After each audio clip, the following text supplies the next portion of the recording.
Hi, my name is Larry, and I am the founder or the creator of thebibleteam.com. I want to thank you for watching this video today. I'm kind of new to making videos, so excuse me if I'm nervous. In 2006, the last week of that year, I got an idea to read through the Bible.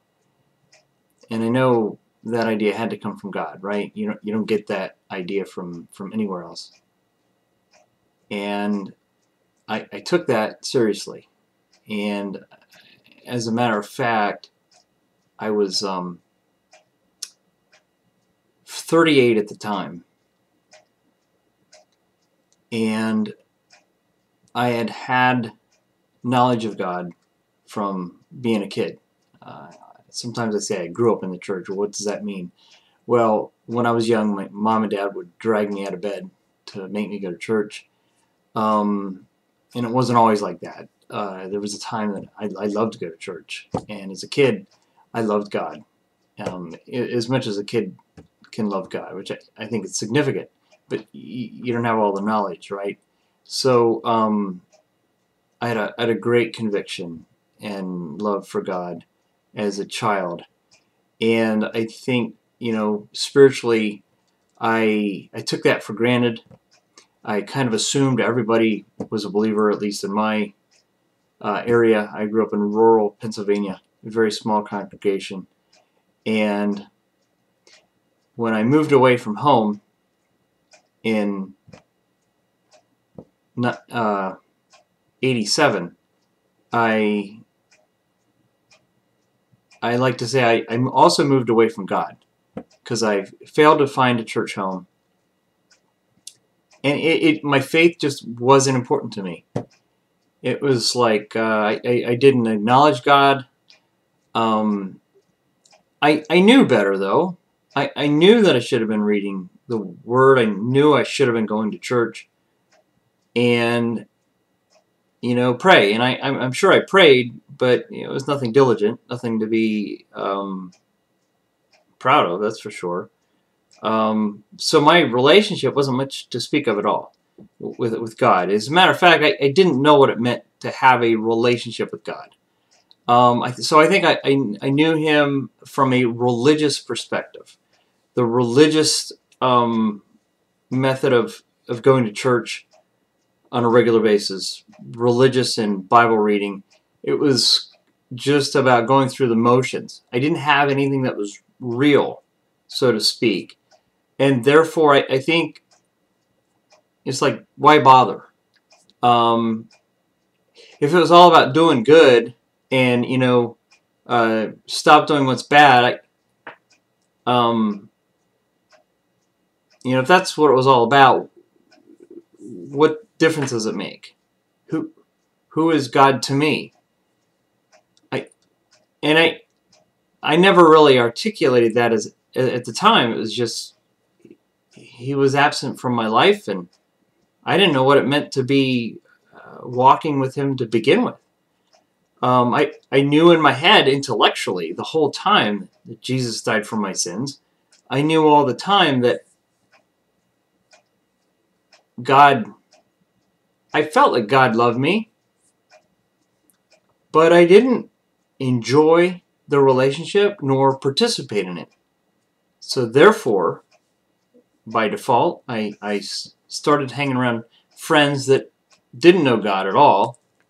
And again, it didn't matter to me. I found friends that liked me, and they were as good of friends as you could,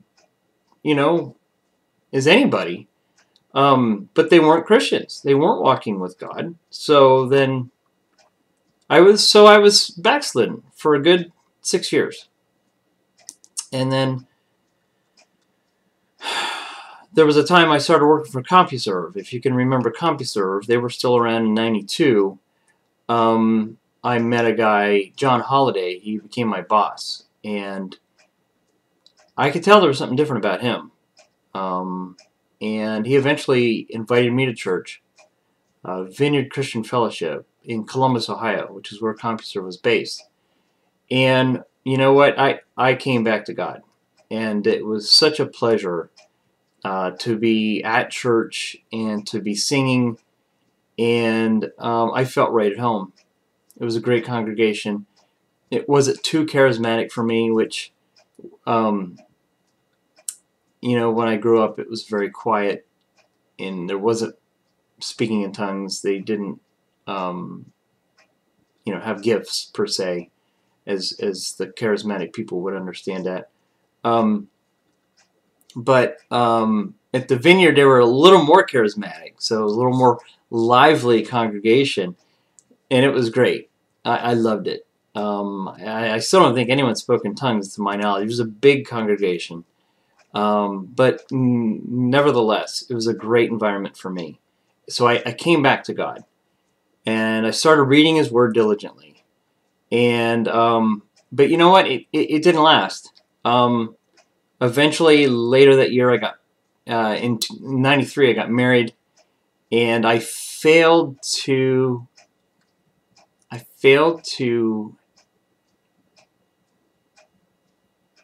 have that ongoing, continuous relationship with God.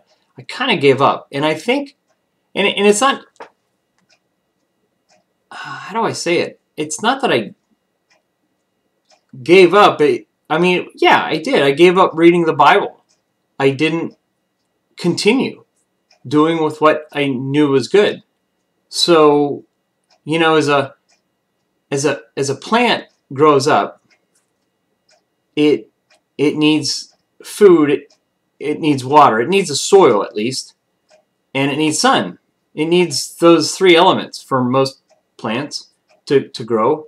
And I think for me, I died a slow death after I came back to the Lord, because I failed to read the Bible. And then when I got married, I moved out to California, where my wife was living.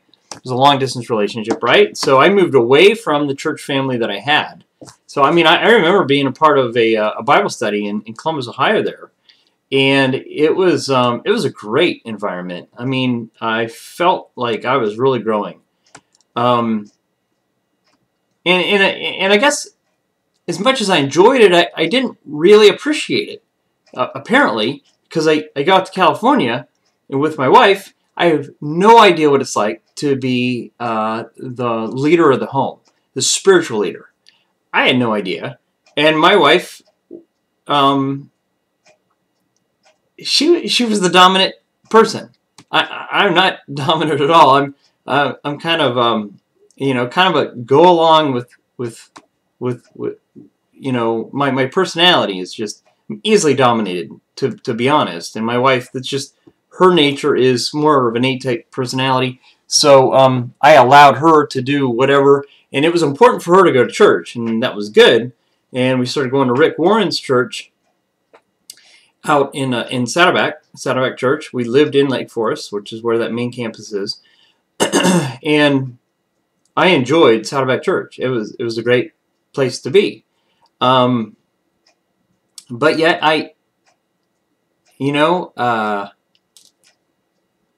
there wasn't anything really special. I mean, the people were special. Don't get me wrong, and I love that church. There wasn't anything special going on in me. I'll say that. I didn't pick up the Bible again, not regularly at all, and I never read through the whole Bible. And you know what?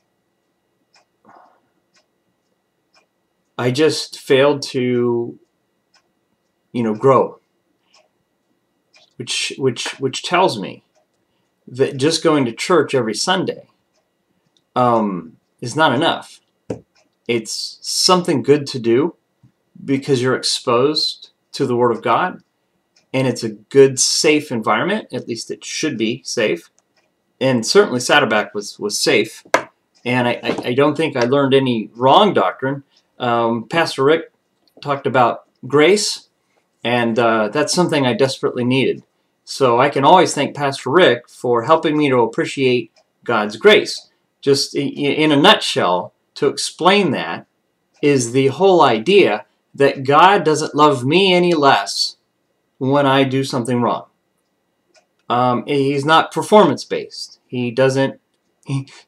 I remember there was a sermon that I think it was Doug Fields, one of the pastors out there, was teaching, and he says, I know there's some of you out there in the audience right now. He said that you think when you do something wrong that God's up in heaven with a stick, and when you do something wrong, you expect God to whack you with that stick.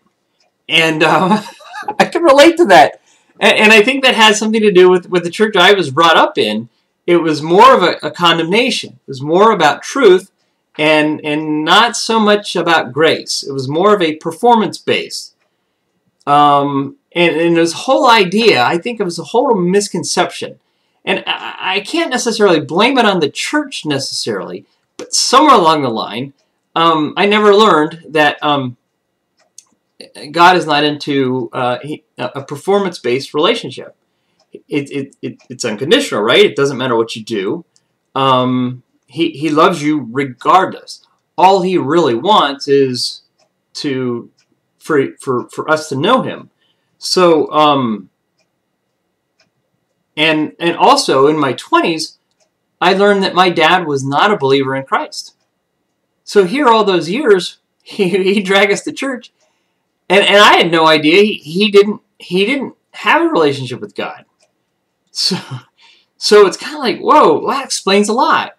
You know, it explains why we didn't get the devotions at home. It explains why God didn't talk about the Bible so much. And when he did talk about the Bible, he might use it to justify drinking beer.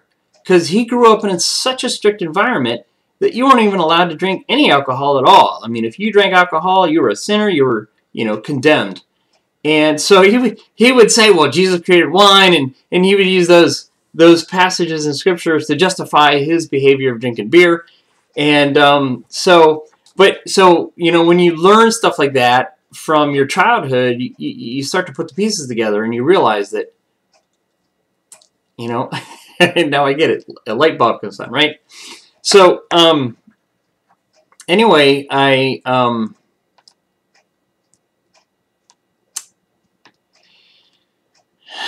being at Saddleback Church, I never learned how to be disciplined. I never knew what it took to grow spiritually. And I know people there. I know there's some mature people there. I think when a church fails to focus their congregation in discipleship, right? You have conversion. People that come to Christ for the first time. And then what do you do with them, right? I think the problem with many churches is when it's like their goal is to convert. And then they get them involved in service. Like helping out, working in the nursery, working in the maybe traffic ministry, depending on how big the church is, will depend on how many ministries they have. So they convert, and then they put you into action. But you know what? There's no discipleship in ministry. Now, ministry can be a discipleship ministry, right? But discipleship is spending time learning about God and meeting with God. Discipleship is all about growing closer to the Lord. And boy, if that's not there, you miss the whole boat.